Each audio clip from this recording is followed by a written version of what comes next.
Yeah. Or grant me Share the videos on our Facebook page. And send them.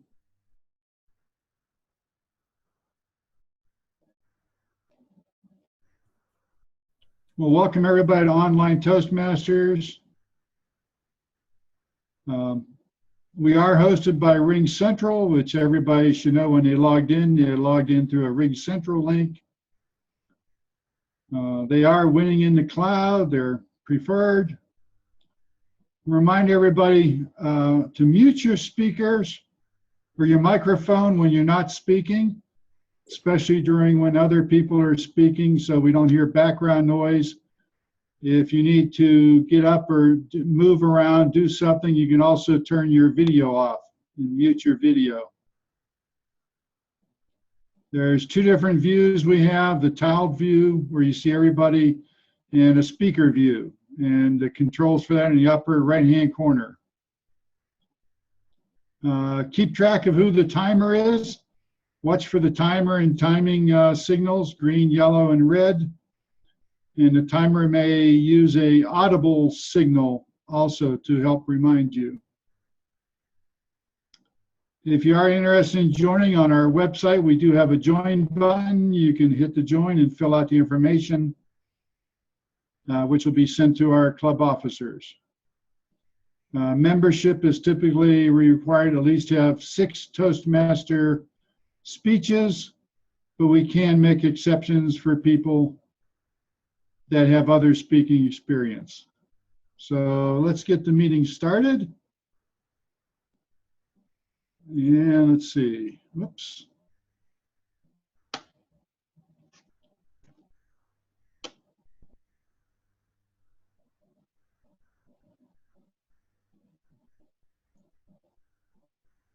Okay, let's see. Now I'm going to try to find the agenda. I got in late doing stuff here, and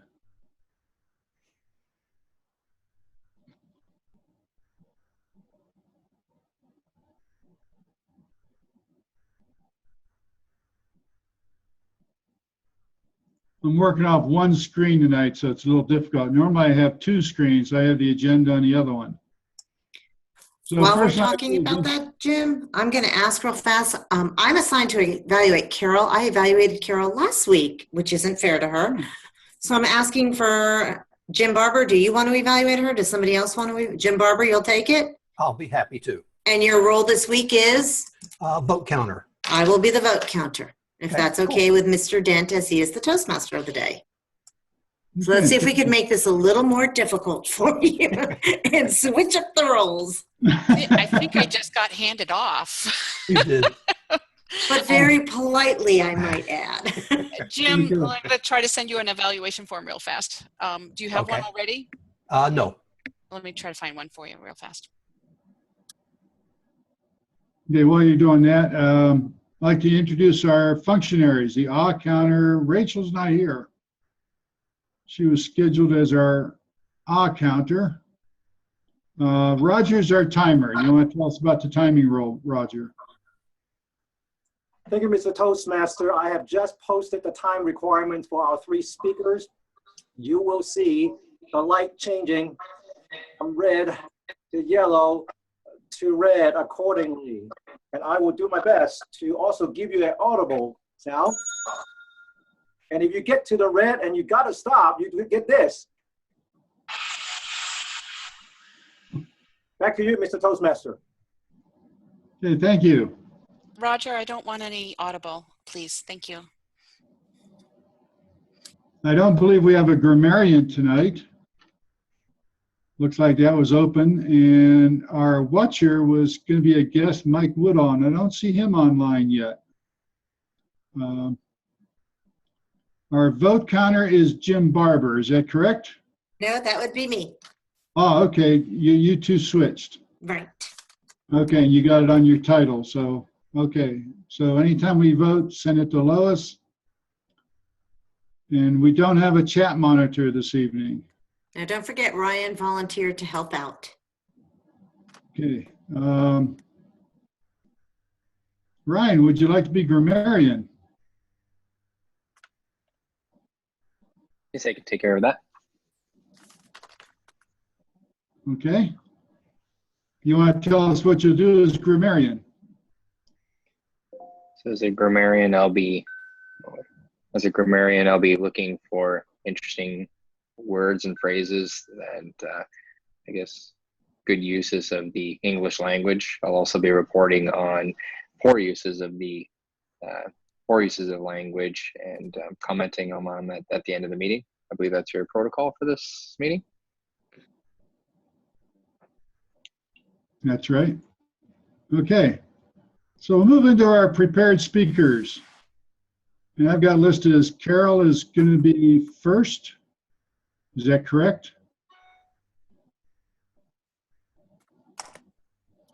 Jim, Carol? did you assign someone for the watcher role?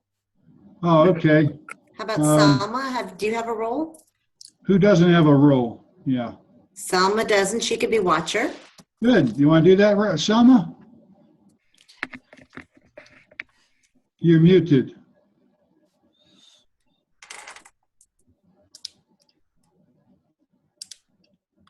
I'm not sure what I'm supposed to do as a watcher.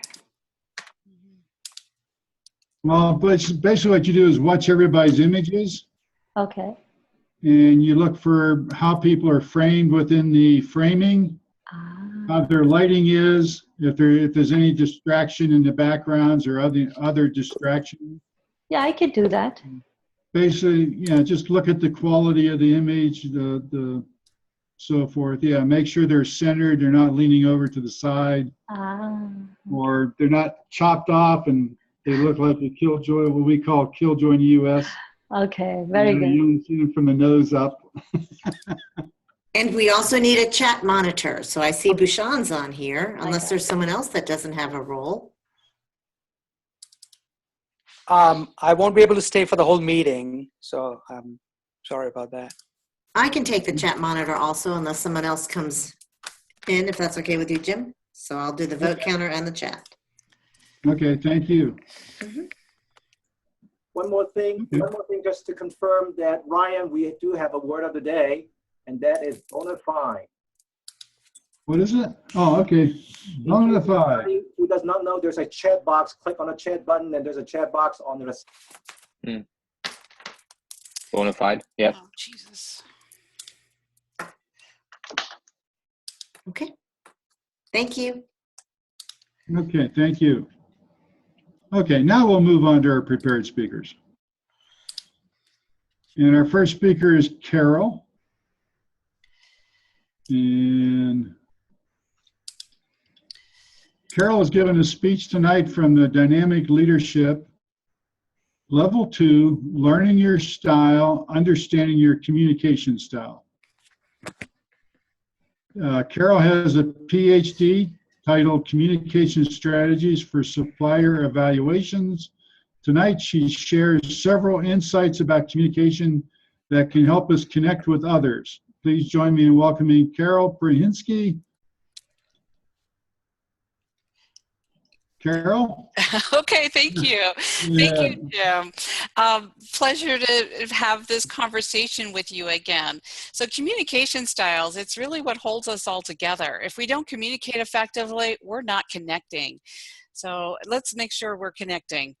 I just realized my slides are not showing properly. One moment, please. There it goes.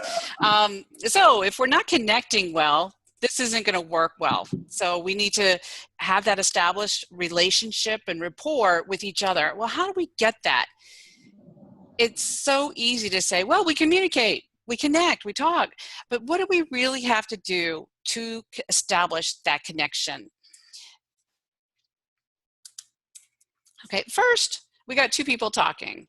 How do we hear what the other person is saying? And I'm not just talking about the audio channel, the canal, but in some respects, I am talking about that.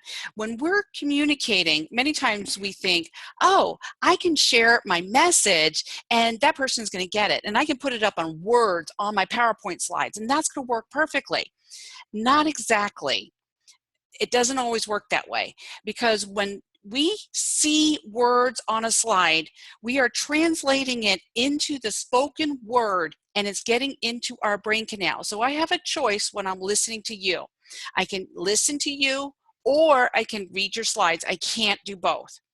So if I want to be effective, I'm going to show pictures and not words. Or if I show words, I'm going to read those words. Therefore, ideally, I'm not showing many words. But the way we communicate a lot with the PowerPoint slides is that we have words, and I have a few tonight.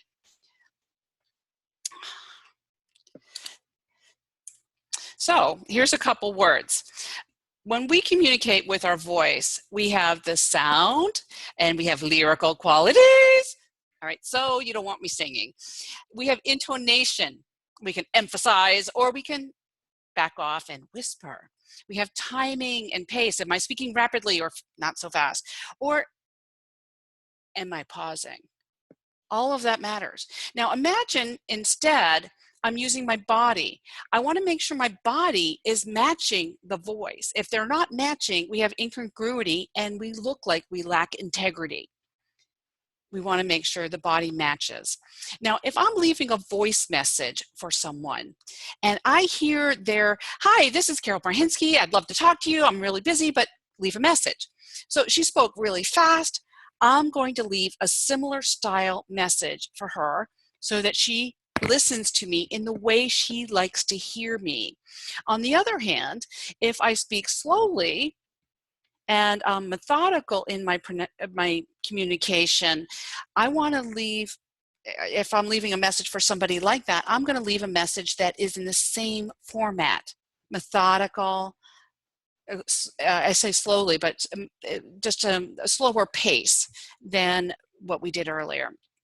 So we want to make sure they're in alignment. Now, Toastmasters says, hey, there's 4 communication styles. 4 communication styles. We have direct, initiating, supportive, and analytical. Well, what exactly is that? Well, decisive, direct is decisive, we're independent, we're confident. Initiating is, hey, I'm sociable, I love you, you're great. I have a lot of energy and I'm enthusiastic. Supportive is when I'm empathetic and I'm caring. Oh, I'm so sad to hear that this happened to you. Tell me more. Analytical means that I'm going to give you facts and figures. I'm reflective, but I've done my homework. And so I'm going to pause. I tend to have more pauses when I'm analytical. Or if I'm speaking to somebody who's analytical, I want to add that to my communication. All of that matters. So if I'm speaking to, if I'm communicating and I've got these 4 styles, what is it that I need to do? Well, with a direct person, I want to get to the point fast. I want to get there and I'm not going to overemphasize my points. I'm going to just get to the point and be done with it. If I'm an initiating person, I'm going to share stories. So if they like to be social and enthusiastic and excited, I'm going to share stories with them because that is going to touch their heart and connect well. If I'm supportive, I'm going to be calm. I'm going to provide assurance. I love your message would be an example. Analytical, I want to give some facts and figures, and I'm going to be patient for them to respond.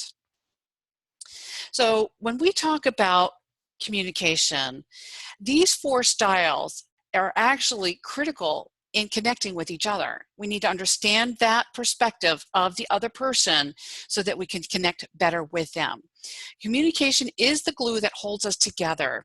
And in case you're wondering, I'm very strong on the direct style. And my second strongest point is the second one on the list, which is the initiating. So I'm direct and then I initiate. So understand your style. When you get to level 2, you can take the same test I did to learn more. Enjoy. Back to you, Mr. Toastmaster, Jimmy.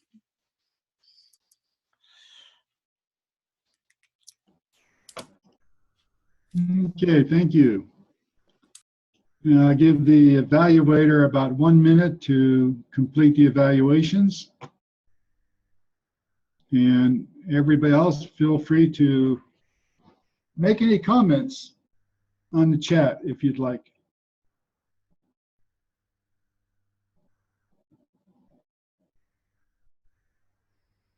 I'm actually taking a online course on communication styles right now through Allison.com, Allison with one L. They have a whole series of online courses for public speaking and communications and various meetings. And I see Mike just joined in.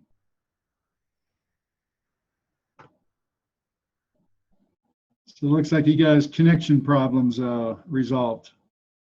He's outdoors.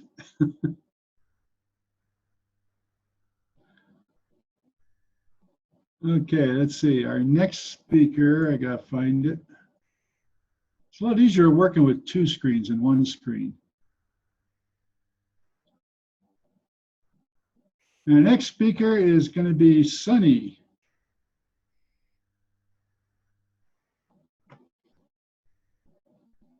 And her introduction is, let's see. Her speech is from the Advanced Communication Series Specialty Speeches. Assignment number 2, Uplift the Spirit. And her time is 8 to 10 minutes. She said she's going to shoot for 8 minutes. Sunny hopes to assist you on your journey to the goals and plans that some of you are just started, while many of you may already be living out, and you may merely want to further expand your or up level your current reality. Sunny is a certified coach, speaker, trainer with the John Maxwell team. Please welcome her as she inspires you to put your dream to the test. Sunny Fridge, put your dream to the test.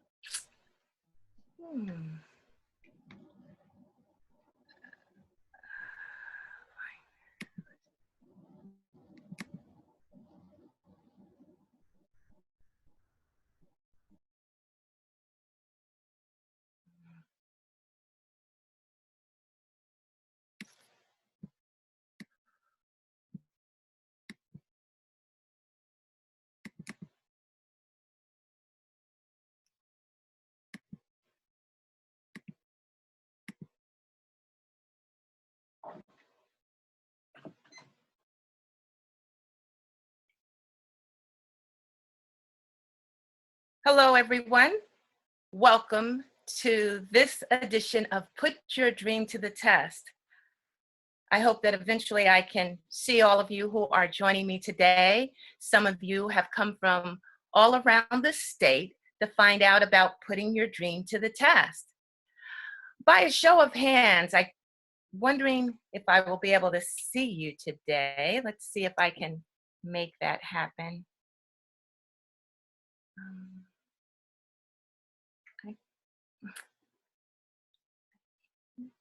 Did I lose everybody? Am I still on? Sonny, we do seem to be, we're seeing your file directory. You're not seeing the PowerPoint. You're not seeing the PowerPoint, huh? We're seeing it previewed on the right-hand side of the screen, but okay, maybe have it in presentation mode. Okay, maybe I can go last and I can log out and come back in. I'm not sure why you're not seeing the screen, the shared screen. We're seeing the wrong screen. If you, when you click on share, there's an option that asks you if you want to share the whole desktop, the whole computer screen, or a specific application. So you might have selected the wrong application. Okay, because I'm looking to see how to get back to you all. Let's see. I guess what I'll do is I'll get out of this. Yeah, there's unshare at the top of the screen. Let's see. I may have to do it another time. Let's see. I see myself now, and when you said share the screen, I'll go back. It doesn't show me. You may not see your screen. Sunny, reshare. So end the share and then go back in, like David was talking about, to find the actual file that you want. Yeah, With is this- the PowerPoint already open on your desktop? Yes, it should be, yes. Okay. So- then so when you find it share, when- you should have a list of files you want to share. One of them should be the and PowerPoint. Unfortunately, guys, I'm not sure why it didn't work this time. When I go to share the screen, I don't see an option to, it says share, optimize for full screen. Is that it? Okay, maybe that'll be good. Try that. So we see the web screen. Can you switch to have your slides in the foreground? Let's see if this will work. I see your screen. You see my screen? Yes, Yes, I do. I see you running your mouse. You're on PowerPoint, file, new presentation. Okay. Yeah. You need to go into the slideshow mode of PowerPoint. And sometimes the presenter's view is different than the audience view also. Mhm. Does this help now? Yes. All right. There you go. Yes. Okay, let me. There you go. All right. We make all our mistakes here, so we. Well, thank you for a supportive environment. I heard that was what Toastmaster does. Yeah. Hello and welcome again to Put Your Dream to the Test. I'm Dr. Sunny Fridge. I'm happy to be with some of you today who told me earlier that you are not so sure if you can make your dream come true. Well, I'm here to tell you that there are some reasons why your dreams may not work, but dreams don't work unless you do. I'd like to also offer you some tips to help you realize your dream. So I want to begin by asking, raise your hand if you're currently working on a dream right now. Great, I see some hands in the audience, and I'm so glad to be among so many dreamers. I grew up in New York, a city filled with millions of dreamers who came from around the world to live the American dream. It might surprise you, however, the location that has the most dreams. It's not New York. It's not California. It's not Chicago. It's the graveyard. So many people die with unfulfilled dreams. John Maxwell says, a dream is a picture and a blueprint of a person's purpose and potential. I'm here to tell you today that you have untapped potential that can help you reach your dream when you have plans, goals, and you put it into action. There are 4 common reasons for not identifying dreams. One of them is discouragement. Sometimes you get discouraged because you had a dream and others say, hey, why are you dreaming so big? Or no one in our family ever graduated from college. Why are you trying to do that? You get discouraged, so you put your dream on the back shelf. Then there's disappointment. You did try your dream, but you failed. You didn't understand that failure is good. Sometimes failure is an option. Quitting isn't an option. When you think like that and change your mindset and your perspective, you have a better chance of reaching your dream. Sometimes we settle, we get into our comfort zone, and we really just don't surround ourselves with others who are achieving goals and making plans and accomplishing them. And then there's lack of confidence. You just don't have anyone who helps you. And as a Toastmaster, we all know that confidence breeds competence. I just want to encourage you to think about ways to overcome your discouragement, your disappointment, find ways to get out of that comfort zone and develop confidence that will lead to competence in achieving your dream. John Maxwell has a book called Put Your Dream to the Test. And in this book, he says that there are 10 questions you must answer in the affirmative if you're to reach your dream. We're going to talk about 3 of them today, but the 10 questions pretty much are about ownership, whether or not you have clarity, whether or not you're being realistic about your dream, and do you have the passion that it takes to achieve your dream, and do you have the pathway, do you have the direction for your dream? Are you surrounding yourselves with the people who can help you achieve your dream? Are you willing to pay the cost for your dream? And do you have the tenacity that it takes to achieve that dream? And are you going for fulfillment and significance? Is the dream bigger than you? Does it have impact? And does it go beyond yourself? Those are some of the questions that we ask. I showed this picture because this weekend I was in North Carolina at my family reunion in Tarboro, North Carolina, a little town. And dozens of relatives came from around the United States to join in. And one of the best parts of our family reunion was when we got together and we started talking about what it is we're doing, where we're going, and how do we get there. And I had a chance to share with them about owning your dream. I also learned from them, by the way. These young ladies, I was so proud of them. The second from the right is my niece, Tiana, and she is a teacher in Chicago. She did a teaching program, and now she teaches high schoolers English and other subjects. The young lady at the very end on the right is an accountant. The third from my niece, the second one and over, she's getting ready to graduate high school. And another young lady, she's in college and working on her master's.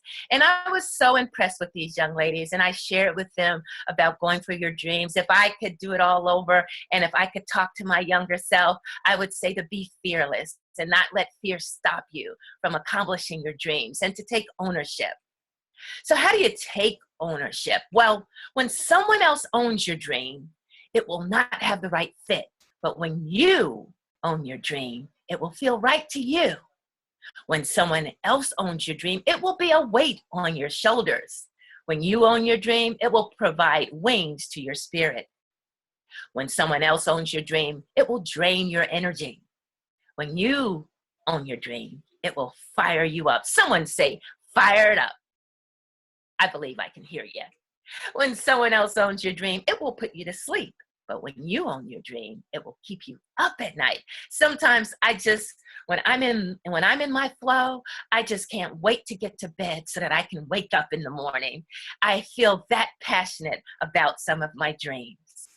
When someone else owns your dream, it will take you out of your strength zone. But when you own your dream, it will take you out of your comfort zone, but you'll still be able to use your gifts and talents.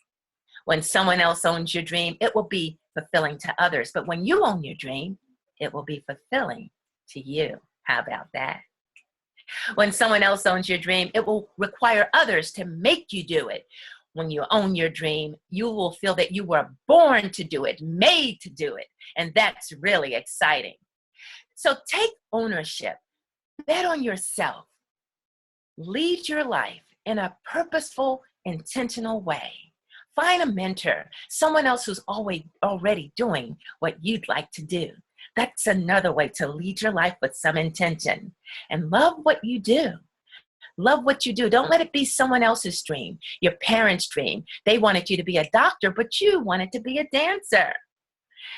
And don't compare. Don't fall into the comparison trap. So many people do that, and that will take away from your dream. Remember, we're competing against ourselves, and that's what you have to remember. And don't compare your beginning to someone else's middle. Believe in your vision. When you don't believe in your vision, how do you expect others to believe? And this question is number 6. It's the people question. One of my favorite questions, because do you have the people who are surrounding you to help you with your dream? My dream team includes people who inspire me, who are honest with me, and whose skills complement mine.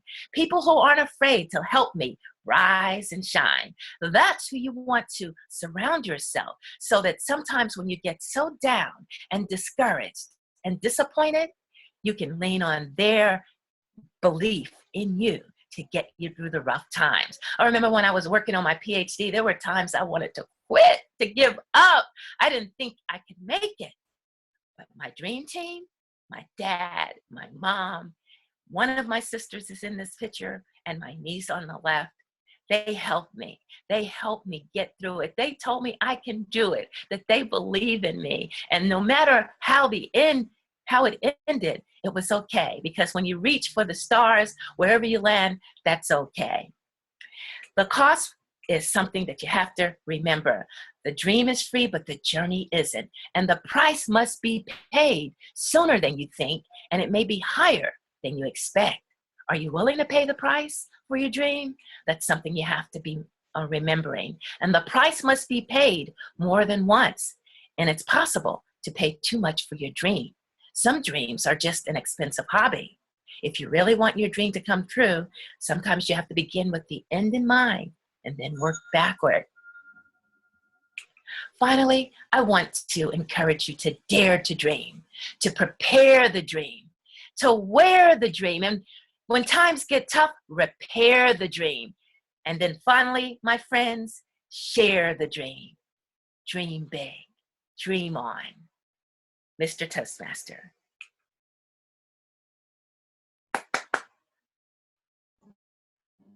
Thank you, Sunny. Okay, and you can unshare your screen. Great. You good. Get ready. Give the evaluator 1 minute to fill out the evaluation for Sunny, and everybody can use the chat. And, I think this time too, when I welcome Mike, a guest tonight, Mike Woodall, you see him. I know Mike from District 11 when I was in District 11. So.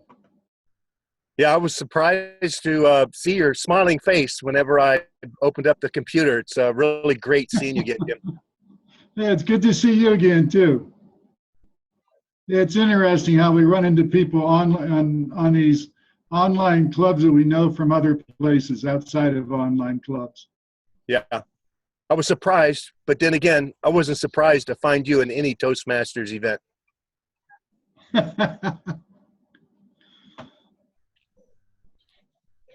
Well, I stay active in Toastmasters. You know me. I'm always doing something.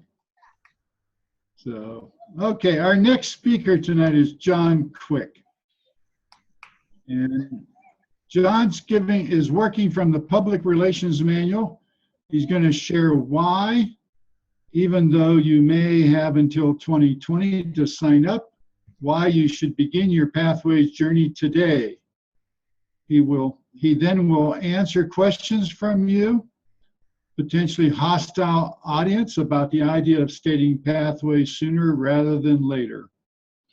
So let's everybody welcome John Quick on his speech.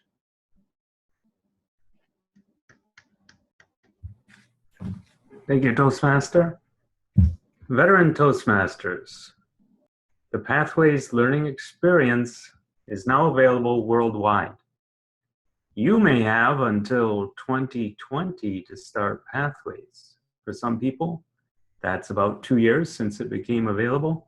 For others, it's almost 4 years.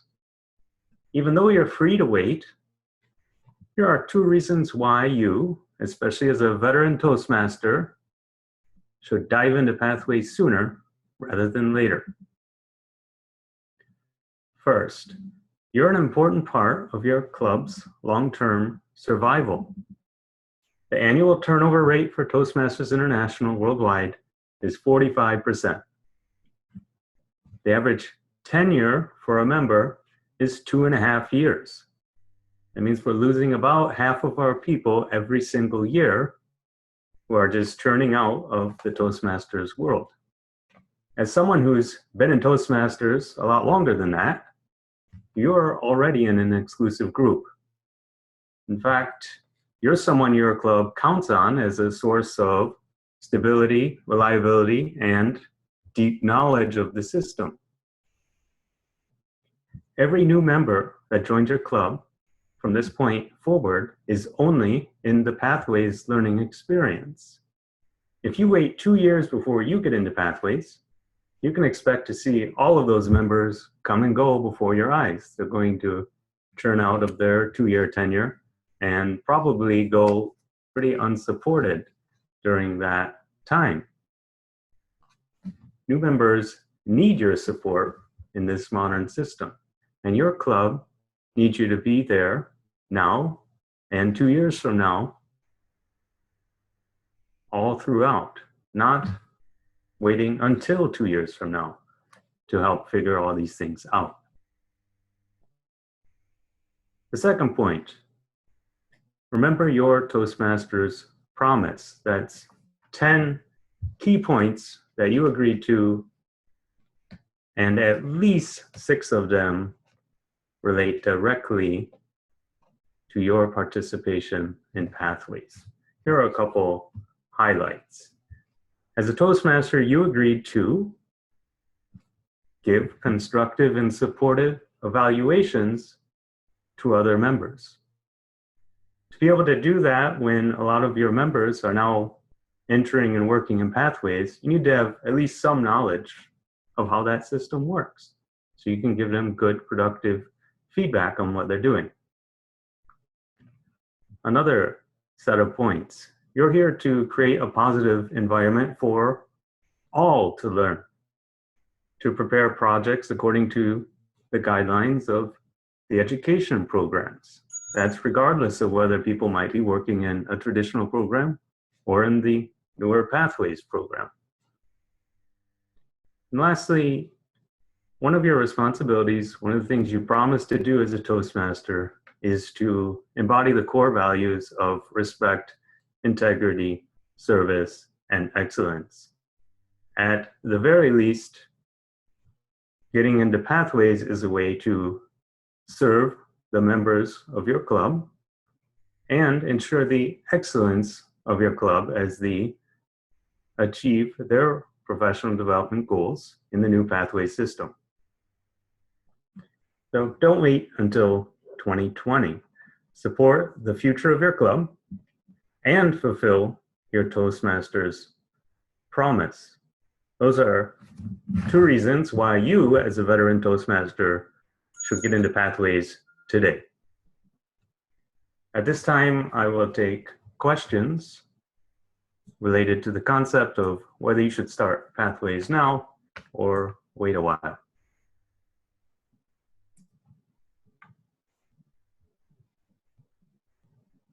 Who has a question? David. Is this program really that much better, or is it just different? I mean, it seems like it's just this gimmicky thing where they've come up with these videos and you have to click 20 times to get through the introduction to what it is you're supposed to do for a speech project. I'm not so sure about it.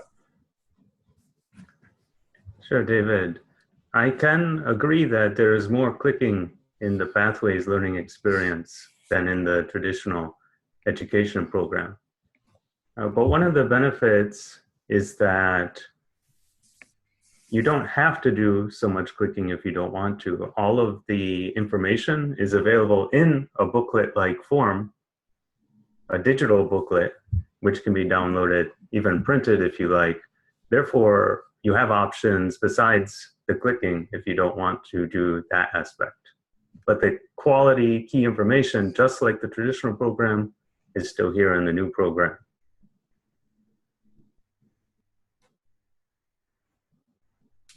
I've got questions, John. Go ahead, Selma. Selma, please. My question is, I have just started Pathway and I find it very complicated. It's not just clicking. Sometimes I'm able to find things very easily. Next time I can't find my evaluation form. And I wish there was a simpler way. It just seemed too complicated. As part of the newer system is that it's an online portal, and that's something we all have to get used to. I would seek assistance from your district director, your Pathways guide, and ambassadors. So go to your director if you have to, or your division director, to find out who these people are. Or oftentimes people in your club or local area, like for us, David, for instance, even though he doesn't have a formal designation, he's someone who everybody knows is really good with technology, and he's going to end up helping a lot of people with the system. So find the resources that are out there and available for you.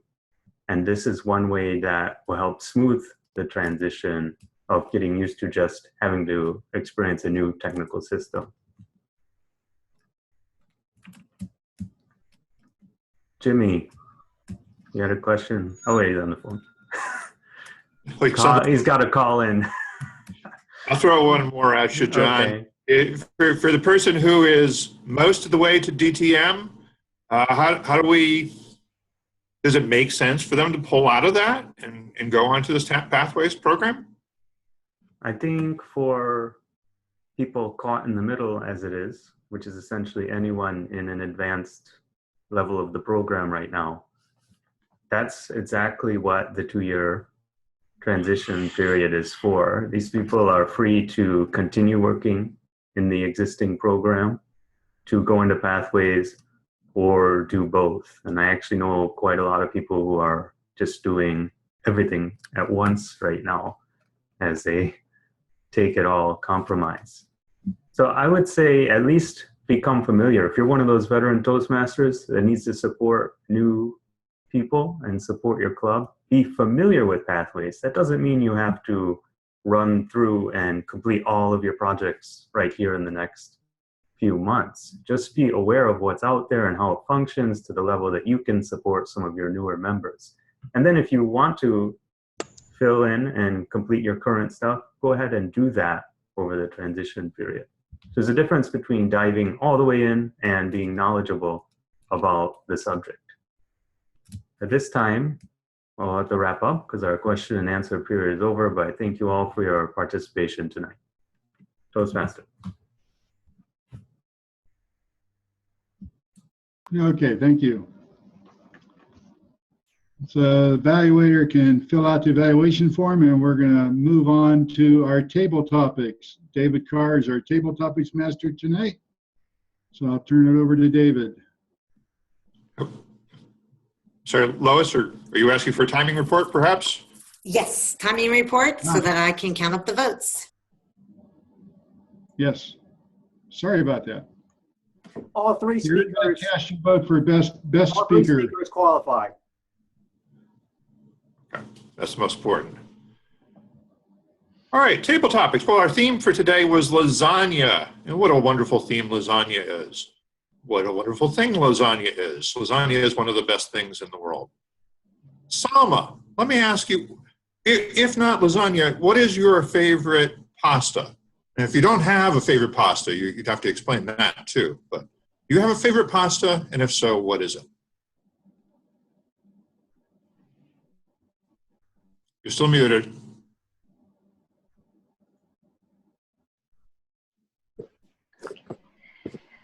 All right.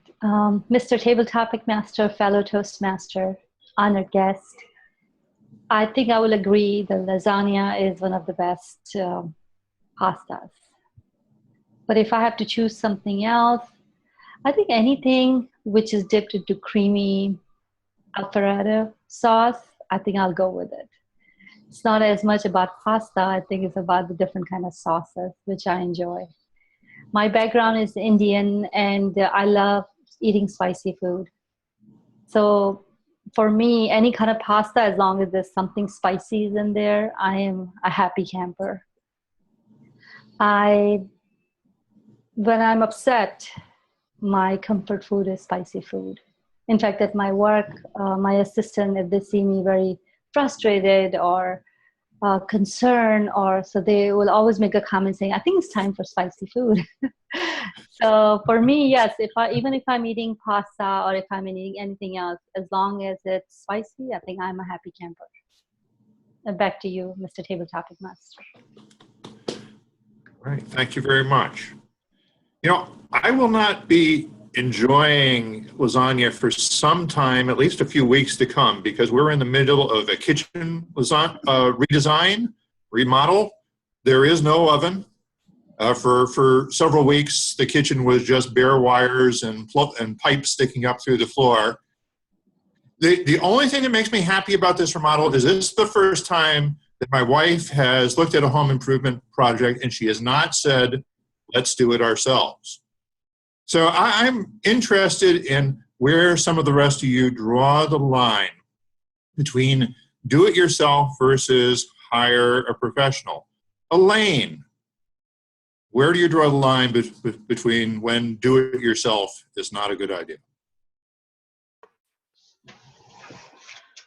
Doing it yourself is not a good idea when you actually know what your own strengths are. If you're spending your time doing things where your skill strengths are not, you could be delegating instead. You could be hiring instead. And so sometimes you really have to look at honoring your own best skills and putting that forward. And sometimes you need the line will get drawn when other people are giving you the feedback and they're saying, I don't see enough of the greatness, goodness, wonderful genius that I see of you. Back to you, Mr. Table Topics Master. All right. The other thing kitchen remodel will bring on you is the necessity of improvising if you do want to cook something. But we have a history in my family of improvising, of cooking elaborate meals in hotel rooms. But Dagmara, maybe you could tell us, have you had an experience with improvised cooking in a setting or a circumstance where you didn't have all the usual tools at hand?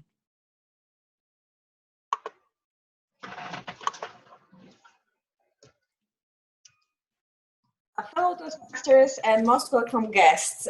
Most of the time I am improvising while cooking, and pasta is the best dish that you can do it with, because all you really need is just some type of pasta and some sauce, really. So you don't really need much, and all you need to have some boiling water. And, you know, I had many situations when I just had to make a quick dinner, and it was always pasta. It's so easy just to grab whatever you have there. Everyone has some spaghetti, farfalle or tagliatelle at home. And you can improvise just by boiling the water and putting whatever there. You know, you just need boiling water, some spaghetti, for example, some garlic and oil, and pasta, voila, it's ready. And it sounds so sophisticated if you can say that it's farfalle al olio and come up with some Italian words. Everyone is very good in speaking Italian, even we don't know this language. So fellow Toastmasters, it's really easy to do pasta. It doesn't have to be lasagna, and that's it. I made it many times. You can, I can do it, you can do it as well. Thank you. All right, fantastic. Mr. Timer, did all our speakers qualify? As your bona fide timer, I'd like to announce that Salma and Dagmara qualified. All right, so we have 3 bona fide contestants. I'm sorry, all 3 qualified, correct? Salma and Dagmara. Oh, okay. Was Elaine short? Or? Okay. All right, we'll vote for Salma or Dagmara for best table topics of the day. Back to you, Mr. Toastmaster.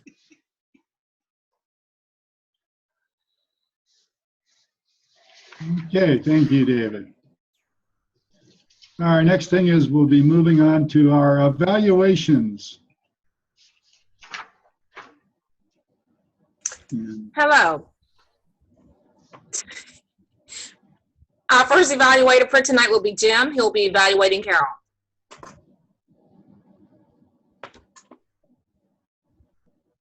Thank you, Madam General Evaluator. My fellow Toastmasters, our guest, and especially Toastmaster Carol Prahinsky. Carol's presentation tonight was on understanding your communication style. And Carol, I'm going to initiate a bona fide, direct, supportive, analytical evaluation for you. This presentation, in summary, was top-notch from start to end. As far as the start went, you opened with explaining the benefit of understanding your communication style. That was great. I love that. Just tell us what the benefit is, not what you're going to do, but why we should listen to you. You did that well. It was great. I'll talk about the ending in a moment. In between, you talked about the importance of the congruence between your body language and your vocals, what you are saying. You demonstrated the same congruence between your content, what you were talking about, and your presentation itself, the way you were doing it. It's like fingernails on a chalkboard when somebody gives a presentation styles presentation and they do it poorly. They demonstrate that they're a bad example of what they're talking about. You didn't do that. You were a great example. You illustrated everything that you were talking about right down the line. That was terrific. Now, the ending. I loved your closing slide for several reasons. One, you had a quote that you quoted, I think you were quoting yourself. Brilliant. You had your picture on the closing slide. You had your contact information on the closing slide. I wish people would do this more. We are listening to you as the authority. We should be left with everything that reminds us of what you are saying and who you are. That was very well done.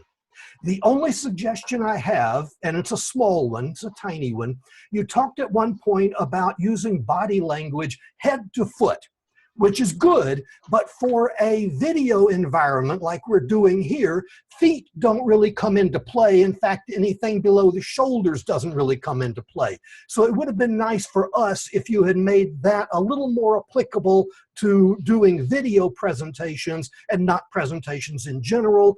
But that's a small point. This was a masterful presentation. You are a wonderful example of the benefits of the Toastmasters program, and I look forward to your next presentation. Madam General Evaluator. Thank you for that evaluation. Our next evaluator will be given by Dagmara. She'll be evaluating Sunny.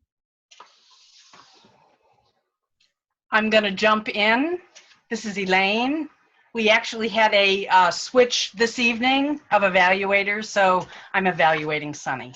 Okay, perfect. And then Dagmara's doing John? That's correct. Okay, perfect. That's correct. So at this time, here's Elaine. Take it away, Elaine. Okay, Mr. Toastmaster, fellow Toastmasters, and honored guests, this evening we had a spirited presentation by Sunny Fridge. As a John Maxwell motivational speaker and coach, it should be no surprise that for an inspiring speech, she should talk about dreams. She ended up with talking about daring to dream, prepare to dream, wear the dream, repair the dream, and I didn't catch the last one. But what a wonderful way that was to close.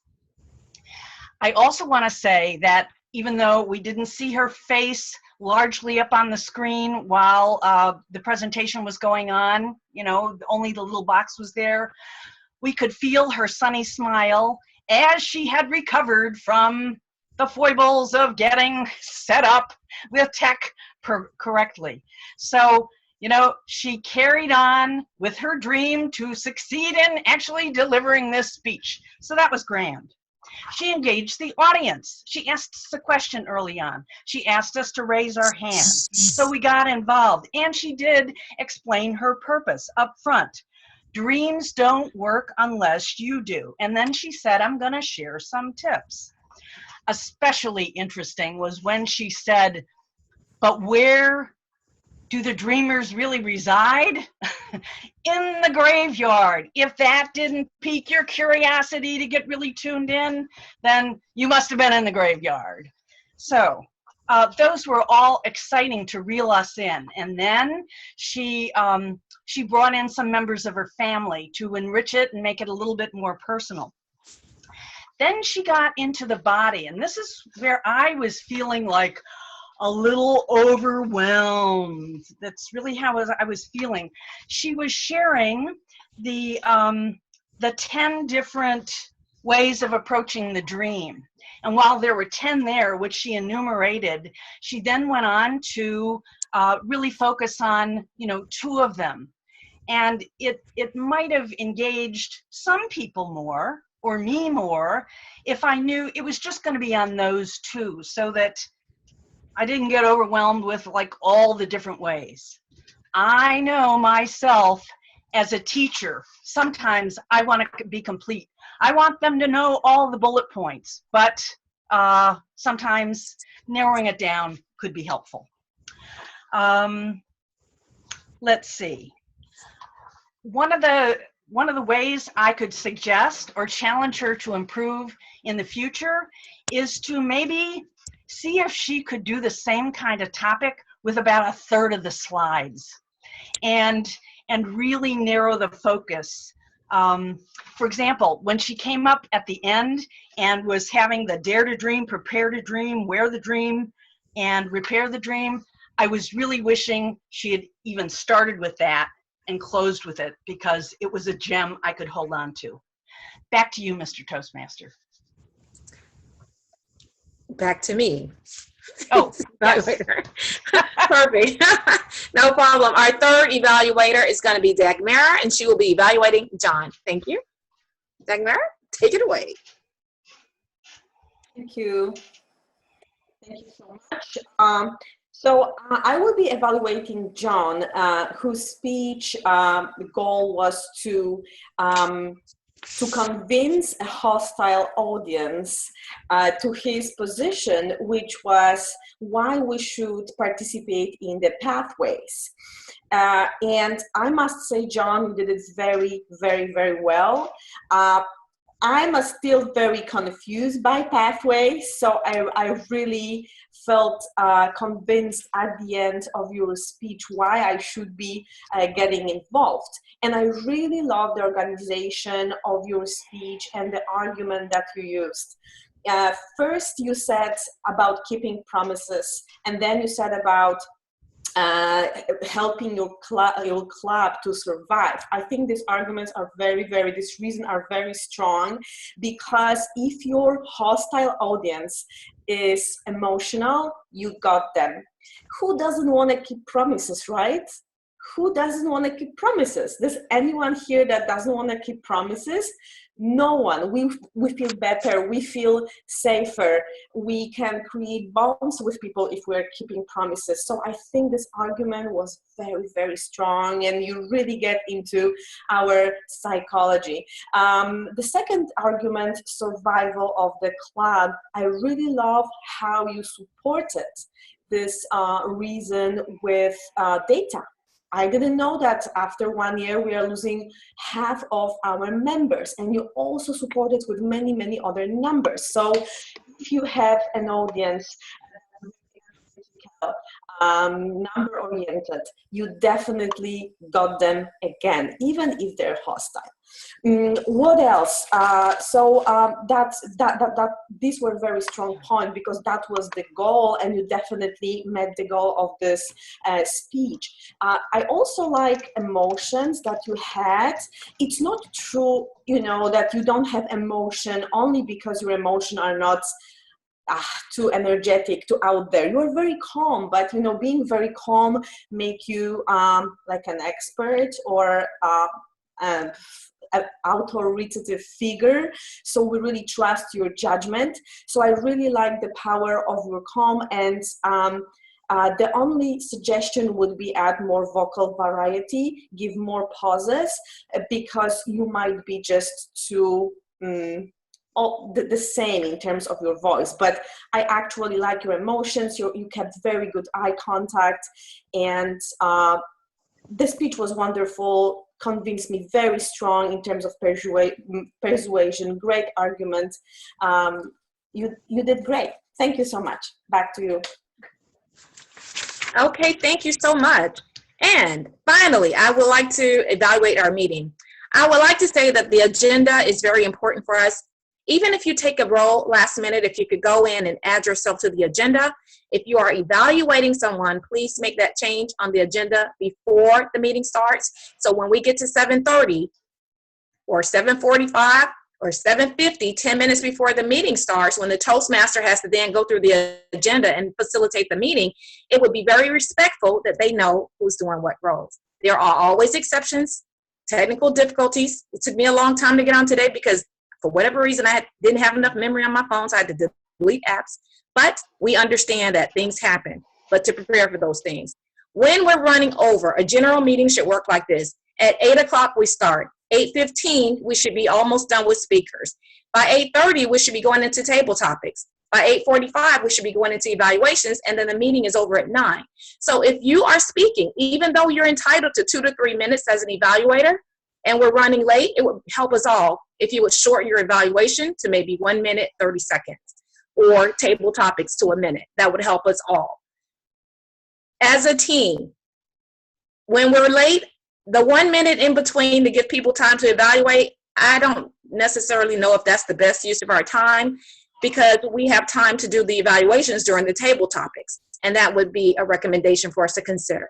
Overall, the meeting went good. We started on time. If we have a speaker who's having technical difficulties, it is recommended that you move on to the next speaker and then come back to the speaker who's having technical difficulties so that we have time to move the meeting along. Thank you so much, and back to you, Mr. Toastmaster.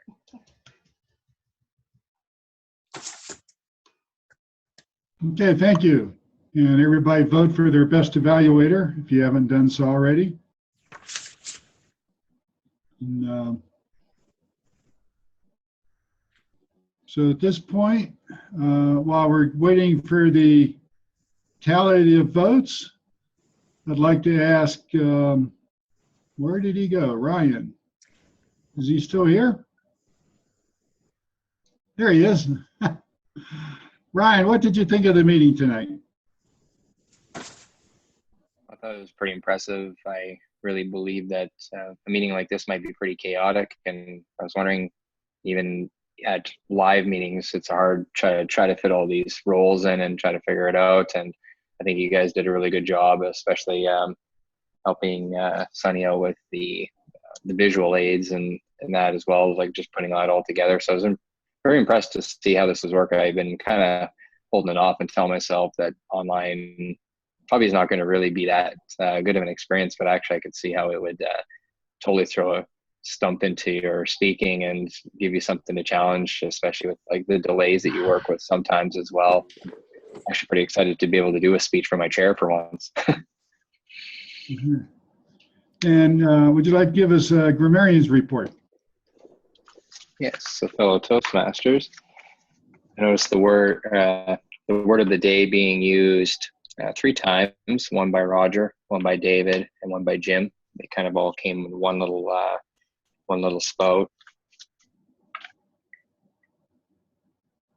The joy today, one was from Carol. One was like annotation, methodical. I like that choice of words. I wasn't too sure when you mentioned brain canal if that's actually a thing or not, but I might have to research into that a bit. Sunny, I really enjoyed the confidence breeds competence and tenacity. I enjoyed words like that. It really brought out the speech. And John, in your speech, you had mentioned embodied core competencies. So just the word embodied was a really nice choice of word to use for that. Dagmara, I hope I got that name right. Throwing the Italian words into the equation was a unique touch. I was going to try to repeat that, but I just can imagine how bad I'll ruin that. Jim, I noticed, was really well spoken, congruence, and I also loved his comparison about fingernails on the chalkboard. Kind of just made me cringe under my skin when I was hearing it, just thinking about it. And Elaine, you had some nice uses of words. You mentioned how like spirited speech and the foibles. That was an interesting word to throw in. I haven't heard that in a while. And the only thing I could really see is that you'd mentioned in one of it, or your one of the speeches or one of your presentations, you were mentioning you specifically said your skill strengths are not when you're doing your table topics, and probably would have been better to just use something like lack of skill sets versus your skill strengths are not. But I can imagine that was due to the impromptu speech aspect of that. But besides that, that's my grammarian report for tonight. Okay, thank you, Ryan. And Lois, you were our chat monitor, weren't you? Yes, I am, sir. Okay, give us a chat monitor report. Okay.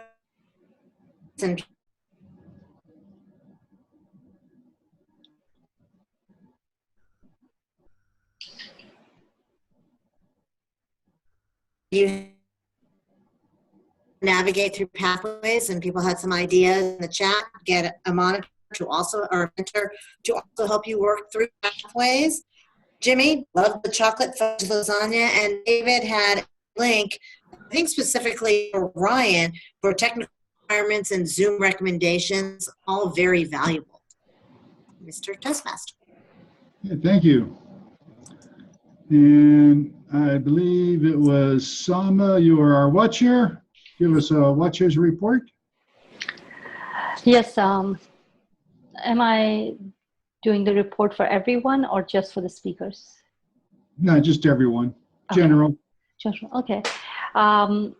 First of all, I would start with Carol. I love her expressions, and I think her computer is quite close to her, so I could see her face and every expression. And but at the same time, I felt like when you were moving your hands, so it was getting cut off. So I don't know which one would I prefer. I would love facial expressions, so I would still go with that. So it was very nice.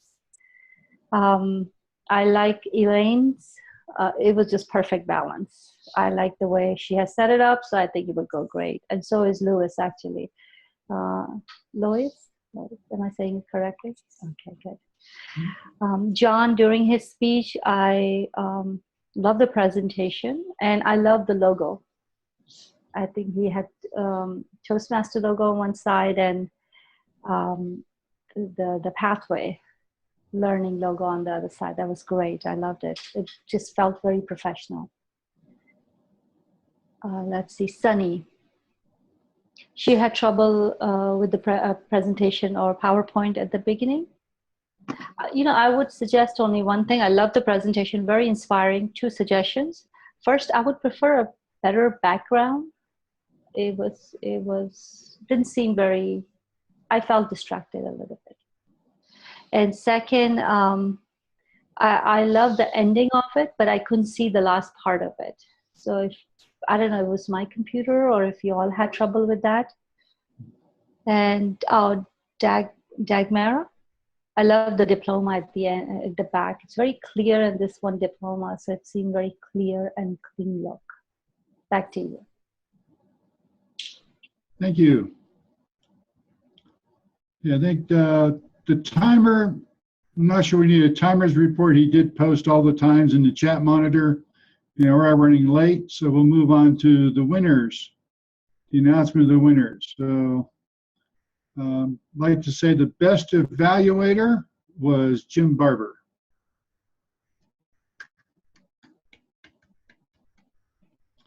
The best table topic speaker was Dagmara. And the best speaker was Carol.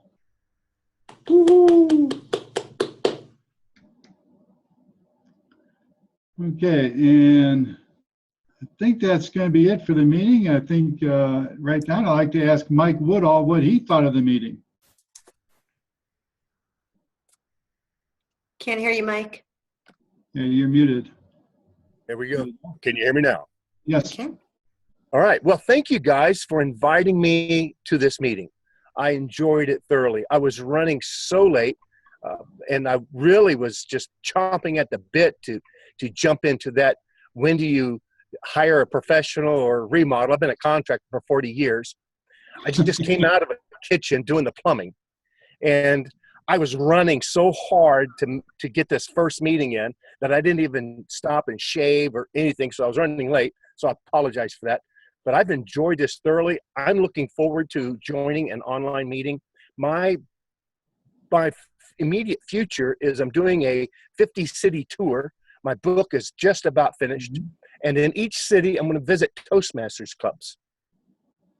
And I'm going to put on an open house in every Toastmasters club I go to. And I'm going to carry my online team with me with a projector, a laptop, and I'm going to have my online members in the meeting rooms with me in every club. So that's going to be fun. I call it a hybrid meeting. So I'm looking forward to that. Thank you for having me. Thank you.